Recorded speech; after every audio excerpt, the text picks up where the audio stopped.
So ఇప్పుడు rafters గురించి చూద్దాము. చాలా మందికి ఇది సార్ ఏంటిలో యూజ్ అవుతాయి ఇవన్నీ? ఇవి యాక్చువల్గా మనకి టీవీ యూనిట్స్కి, బెడ్ బ్యాక్ సైడ్స్కి, అలాగే సైడ్ ప్యానల్స్ ఎక్కడైతే ఎక్కువగా హైలైట్ చేద్దాం ఉన్న ప్లేసెస్లో ఇవి యూస్ చేస్తారనమాట. సో మన కార్తికేయ ప్లైవుడ్ అండ్ హార్డ్వేర్లో ఏంటి స్పెషాలిటీ? మన దగ్గర దొరికే వాటికి, బయట వాళ్ళు దొరికే దగ్గర వాటికి, అండ్ మేజర్గా మీరు ఒక్కటి చెప్పలేదు వాళ్ళకి.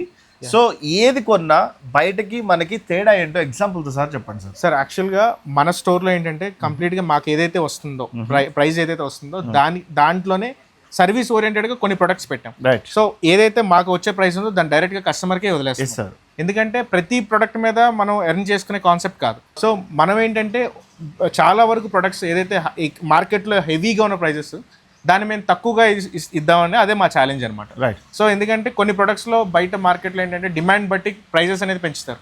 మేమేంటంటే డిమాండ్ బట్టి కాదు, కస్టమర్ రిక్వైర్మెంట్ అండ్ వాళ్ళన్న ఎబిలిటీకి బట్టి నేను ప్రైస్ అనేది ఇచ్చేస్తాను. రైట్. సో అర్థమైంది కదా మీకు. అండ్ దీంట్లో ఇప్పుడు వెరైటీస్ చూద్దాం సార్.